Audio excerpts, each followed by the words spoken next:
One thing that I've come to realize is whenever we're feeling inner pain, it's very easy for the ego to kick in and go, I'm going to do something to stop this pain from being felt.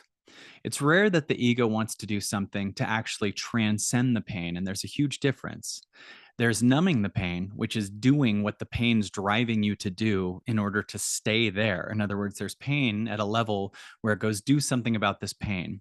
So you could become codependent, you could get drunk, you could do drugs, you could become an addict in any way, right?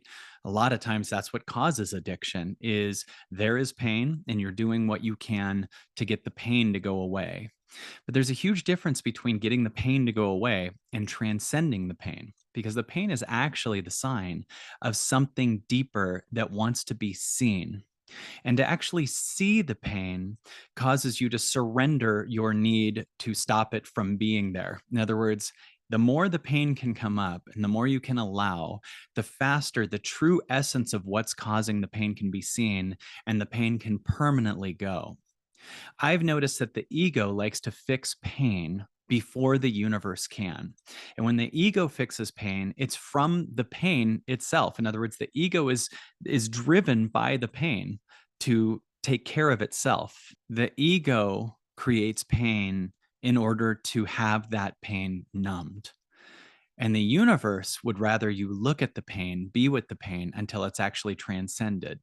So there's a huge difference between numbing the pain or just stopping the pain and actually finding the source of what's causing the pain so much that the pain permanently goes, right? When the ego does something about pain, it usually is to numb it. In other words, the pain is the driver of the fixing of itself. So the pain doesn't want to die. So a lot of times pain shows up and the ego does everything it can to do something addictive, numb it, get drunk, whatever, fix a circumstance with someone else, do what it can to short term make the pain go away. But when the ego kicks in, it actually stops the universe from doing the real work on the pain that causes it to permanently go. So if pain shows up, often the ego kicks in and goes, what do I do to avoid this? Oh, I know. I'll go become codependent on something. I'll fight to be understood, even though I don't understand me. I'll do something addictive. Whatever you need to do. I'll start my business, but it's all out of don't feel this pain, right? Now, if you do that, then that causes the pain to maybe go away for a while, but the root of why that pain is there is still there. So you can do something addictive and that'll make the pain go away, but the pain was the one that drove you to actually do that thing. I find that as I do this work more and more, I'm not here to do something out of not feeling pain. I find that if I feel pain, whatever it is, shame, guilt, fear, loss, sadness, anger, lack, rage, whatever, it wants to be actually seen. This causes you to get really, really deep and present with the pain. That's very different than going, I feel pain, I'm going to go overeat. I feel the pain, I'm going to go drink, right? So if the pain can be seen and held and you can be present with it, you leave the ego doing something about the pain and you move into the universe doing something about the pain. When the universe comes in, it actually finds the source. And what it often finds is that the egoic pain is tied to something. It could be tied to your past. It could be tied to your belief of a story about yourself.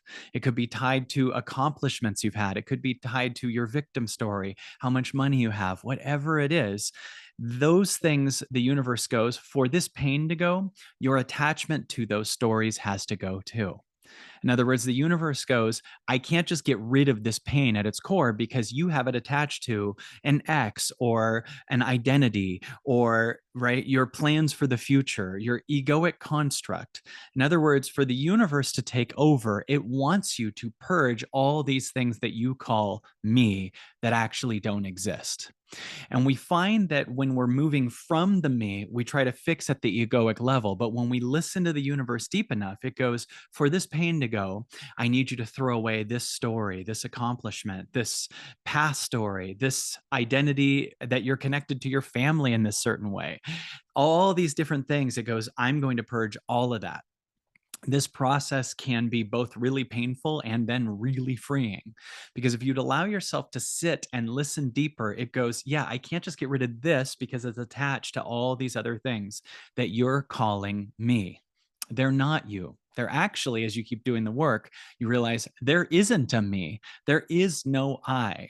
But when we think there's an I, we do everything we can to gain more and more and more and say, this is mine, this is my money, this is my story, this is my accomplishment. But in the long run, especially after we die, these things don't come with us. When we undo this mine identity and we move into the truth of what we are, we realize there is no me. There's just this amazing, magical, all that isness. And you can undo the construct of a small, separate self. So if you fix the pain at the level of the ego, it only can numb it because the ego isn't even real. But the ego is what sometimes we think we are, and we do everything we can to egoically fix, but still keep the root of what the pain is there. But when we undo ourselves from these identities, we start to realize the pain is here to show you you're identified as a small, separate self. The story of your name, the story of your history, the story of your accomplishments or your problems. None of those are you. You're only now, and this now holds in all that isness. And the pain is trying to show you there is a you that is actually true that you've never experienced. And the more and more we allow ourselves to get here, the more and more we listen and don't fix right away, the more it goes, I'm going to give you much deeper constructs that are actually associated to the pain. And when you understand that, you have so much more to release, so much more to not hold on to. And you start to realize you are so much more miraculous than you thought. And when you understand that, you start to realize all the things that you can accomplish are bigger, but they aren't you, because you start to get much more excited about the connection to what you are more than what you have or what you do. Meanwhile, the more you're connected to the actual true source of what you are, the more that can be done, the more that can be accomplished. But you're not attached to those things, right? So you're even freer to receive now because you're receiving the joy of just your infinite existence. From there, nothing adds to you. You're just so whole and miraculous as is. But from there, so much can come into your life because really, if you believe that something that you acquire adds to what you are, then you're saying the true essence of yourself is less than this thing, which means you're not actually in a vibration to be able to keep it. It's too big for you. It's bigger than what you are. And this is why often we acquire things and then we easily lose them because we associate everything that's outside of us as often bigger than we are, more magical than we are. We don't think of ourselves as the magic. We think of the thing we bring into our life as magic. If I have more money, then I'm something. If I have more amazing relationships, then I'm something, right? But none of that actually is true when it comes to what you are. And when you start to connect to the infinite vast field of what you are, you will discover the end of truly all this pain. But you'll start to more and more realize you don't need anything from here to be happy. Ironically, from here, so much more comes into your life. You are so much safer to date or have as a teammate or an employee or to run a business because you are moving from an infinite, magical, expanding space versus a small, separate self space, which is really the cause of all your suffering. When we wonder, why do we suffer so much? Maybe it's because we've normalized being associated to a small, separate self that always needs more and more and more. And there's no truth to that because very often we've acquired the more and been like, why am I still not fulfilled? This more didn't do it. Oh, I know, I'll get more again. Who's running this? The pain. The pain is running, I'll get more. I need to get the next thing. I need to get the next thing. That's my escape from the pain, just being in the future and coming up with a solution to this pain. That's not the actual solution to the pain. That's just a band aid for a few minutes. Then you can acquire the thing, the pain goes away. You go, now I'm enough. And then the next day, you'll be like, that wasn't it. It must be bigger. Now, The pain shouldn't be the driver. The guilt, the fear, the shame shouldn't be the driver. You know why? Because they aren't the truth. And we got to stop moving as if the pain in our body is the truth. It's here to be seen, not catered to. And once it's actually seen and you sit in that seenness, maybe for a few days, maybe for a couple weeks, whatever, real sources of this pain are seen for what they are, an illusion. And all the things that are attached to those pain can go too, right? When they do, you start to connect to the infinite field of what you truly are. And man, are you miraculous. Man, are you magical. We've normalized a world where this idea that you're a small, separate self is actually you. But we're moving to a place where it doesn't work anymore. It's like spinning plates all over the place, and you're doing everything you can to stay the small self. But maybe you are now here to create an intention to know what you truly are and stop living from the small self. Maybe New Year's is the beginning. Maybe 2024 is the beginning of you moving in an intention of, I want to know what I am no matter what. And instead of me chasing things that will finally make me something because the pain created the illusion that I'm not something, I'm going to find what I am and realize what I am and become the truth of what I am, which is infinite abundance, magical, total freedom and joy. From there, perhaps, maybe a lot of other things will just happen for me to match the vibration of where I am. Yet, none of those things actually add to what I am because what I am is all that is. And from there, everything that you think will add to you exists within you. So it's not something that adds to you because you're all that is. Nothing can add to that. Everything that you can add exists within you. So today could be the day that you create the intention. I'm here to find out what I am. And instead of just feeling pain and then going to have a margarita, I'm going to find and listen and be with the pain for a while. I'm going to sit. I'm going to sit in a chair. I'm going to close my eyes and listen to this inner child, this little boy or this little girl that's suffering and thinking they're not enough, and sit with them.